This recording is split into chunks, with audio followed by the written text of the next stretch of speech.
नमस्कार दोस्तों, स्वागत है आपका जमींदार क्लासेस में। आज की इस क्लास में हम पढ़ेंगे संविधान की प्रस्तावना से जुड़े 50 महत्वपूर्ण एमसीक्यू प्रश्न। हर प्रश्न पहले आपको दिया जाएगा, उसके बाद सही उत्तर बताया जाएगा। तो चलिए बिना समय बर्बाद किए शुरू करते हैं आज की हमारी क्लास। तो पहला क्वेश्चन है, भारतीय संविधान की प्रमुख विशेषताएं क्या है? तो आपका आंसर हो जाएगा लिखित एवं विस्तृत संविधान। लिखित एवं विस्तृत संविधान। भारतीय संविधान को कब अंगीकृत किया गया? भारतीय संविधान को कब अंगीकृत किया गया?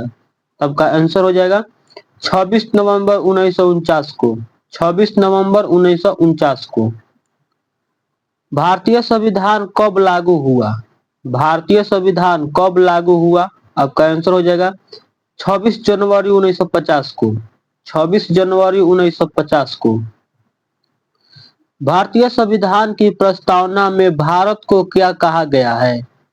भारतीय संविधान की प्रस्तावना में भारत को क्या कहा गया है? आपका आंसर हो जाएगा संपूर्ण संप्रभुत्व संपन्न समाजवादी मत निरपेक्ष लोकतंत्रात्मक गणराज्य कहा गया है। भारतीय संविधान में शासन प्रणाली किस प्रकार की है? भारतीय संविधान में शासन प्रणाली किस प्रकार की है? आपका आंसर हो जाएगा संसदीय शासन प्रणाली। संसदीय शासन प्रणाली। भारतीय संविधान की संघीय व्यवस्था की प्रमुख विशेषताएं क्या है? भारतीय संविधान की संघीय व्यवस्था की प्रमुख विशेषताएं क्या है? आपका आंसर हो जाएगा शक्तियों का विभाजन। शक्तियों का विभाजन। भारत में नागरिकता की व्यवस्था कैसी है? भारत में नागरिकता की व्यवस्था कैसी है? तो आपका आंसर हो जाएगा एकल नागरिकता। एकल नागरिकता है। भारतीय संविधान में न्यायपालिका कैसी है?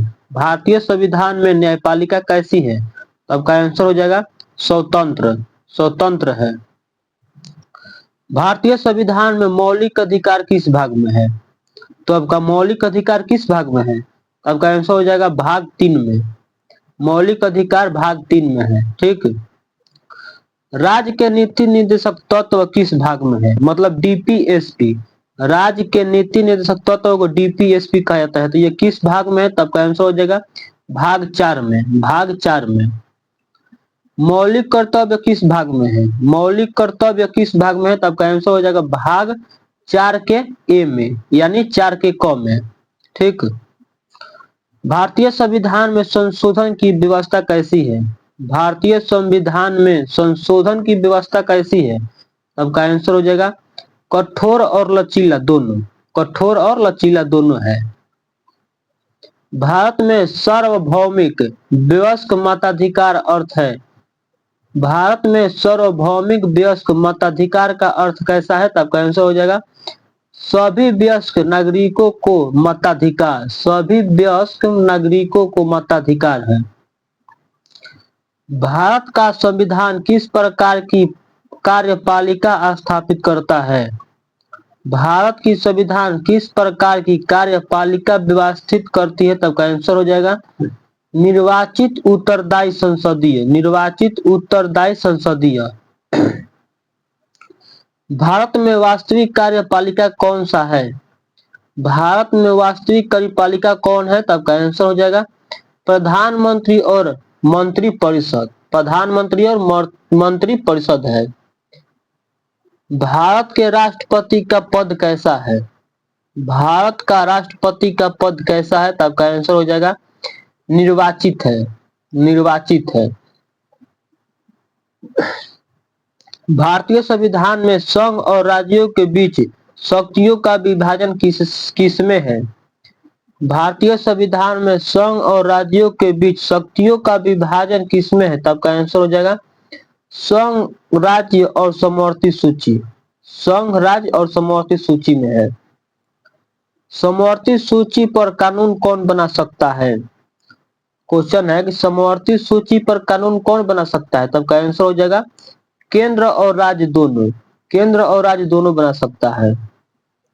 भारत को संविधान के अनुच्छेद 1 में क्या कहा गया है?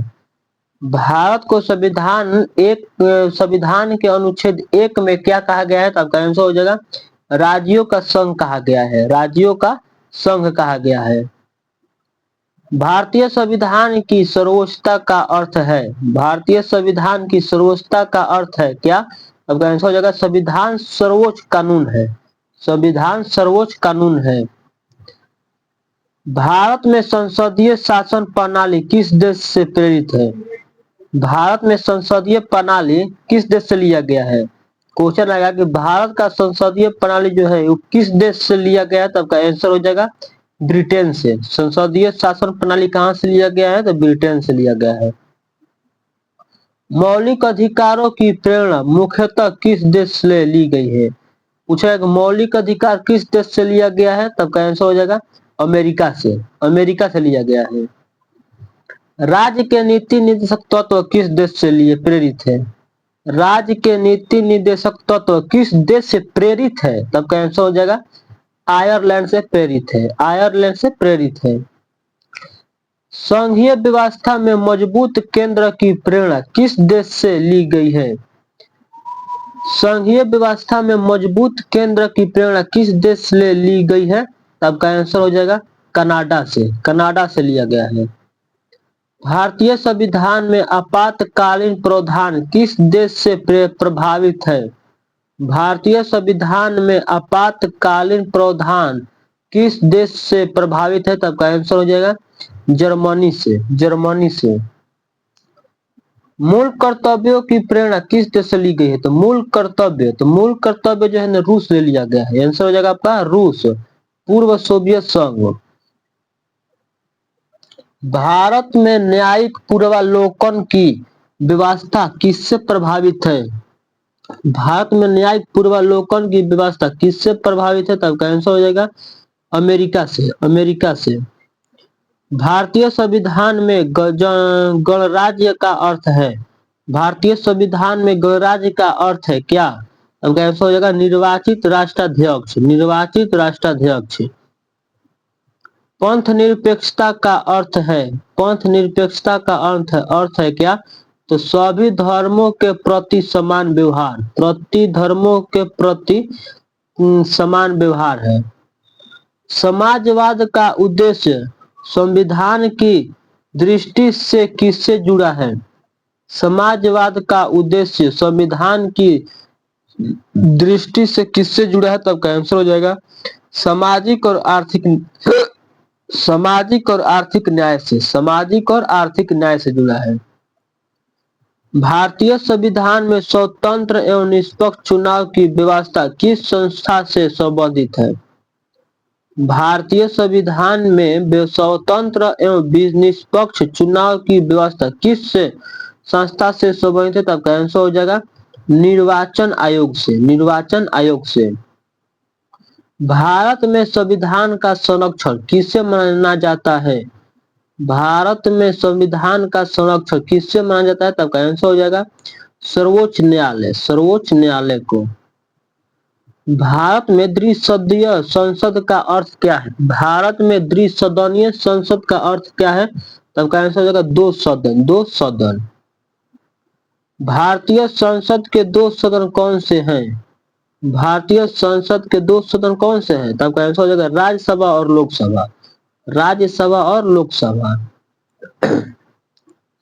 लोकसभा के सदस्य किससे के द्वारा चुने जाते हैं? लोकसभा के सदस्य किसके द्वारा चुने जाते हैं? तब का आंसर हो जाएगा जनता द्वारा, जनता द्वारा चुने जाते हैं। राज्यसभा को किस रूप से जाना जाता है? राज्यसभा को किस रूप में जाना जाता है? तब का आंसर हो जाएगा अस्थाई सदन, अस्थाई सदन के रूप में। भारतीय संविधान में स्वतंत्र न्यायपालिका का उद्देश्य क्या है? भारतीय संविधान में स्वतंत्र न्यायपालिका का उद्देश्य क्या है? तब का आंसर हो जाएगा संविधान और अधिकारों की रक्षा, संविधान और अधिकारों की रक्षा। भारत में स्थानीय स्वशासन को संवैधानिक दर्जा किस संशोधनों से मिला है? भारत में स्थानीय स्वशासन को संवैधानिक दर्जा किस संशोधन से मिला है? तो आपका आंसर हो जाएगा 73वां एवं 74वां संशोधन से। पंचायती राज किस स्तर के शासन से संबंधित है? पंचायती राज किस स्तर के शासन से संबंधित है? तब का आंसर हो जाएगा स्थानीय शासन। स्थानीय शासन से संबंधित है। नगर पालिकाओं से संबंधित संशोधन कौन सा है? नगर पालिकाओं से संबंधित संशोधन कौन सा है? तब का आंसर हो जाएगा 74वां। पंचायतों से संबंधित संशोधन कौन सा है? पंचायतों से संबंधित संशोधन कौन सा है? तब का आंसर हो जाएगा 73वां संविधान संशोधन। ठीक। भारतीय संविधान में वयस्क मताधिकार की आयु वर्तमान में कितनी है? मत देने का अधिकार वर्तमान में कितना है? कितने साल में आप मत देने जाते हैं? तब का आंसर हो जाएगा 18 वर्ष। 18 वर्ष में आप मत देने जाते हैं।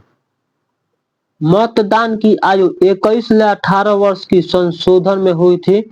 तब का आंसर हो जाएगा 61वां संविधान संशोधन द्वारा हुआ था। किसने किया था ये काम 21 से 18? तो राजीव गांधी उस समय प्रधानमंत्री थे, उसी ने किए थे। भारतीय संविधान में अल्पसंख्यकों के हितों की रक्षा का प्रावधान किससे जुड़ा है? भारतीय संविधान में अल्पसंख्यकों के हितों की रक्षा का प्रावधान किससे जुड़ा है? तब का आंसर हो जाएगा समानता और संस्कृति अधिकार। समानता और संस्कृति अधिकार से। संविधान में विधि का शासन किस विचार से संबंधित है? संविधान में विधि का शासन किस विचार से संबंधित है? तब का आंसर हो जाएगा कानून के समता समानता। कानून के समक्ष समानता। ठीक। भारतीय संविधान में संघात्मक एवं एकात्मक दोनों विशेषताएं हैं, क्यों है? तब का आंसर हो जाएगा क्योंकि इनमें संघीय ढांचा और मजबूत केंद्र दोनों है। भारत में आपातकाल के समय संघीय व्यवस्था पर क्या प्रभाव पड़ सकता है? भारत में आपातकाल के समय संघीय व्यवस्था पर क्या प्रभाव पड़ सकता है? तब का आंसर हो जाएगा केंद्र की शक्तियां बढ़ सकती है। केंद्र की शक्तियां बढ़ सकती है। आपातकाल लगला तो केंद्र की शक्ति बढ़ जाला। भारतीय संविधान की एक प्रमुख विशेषताएं क्या है?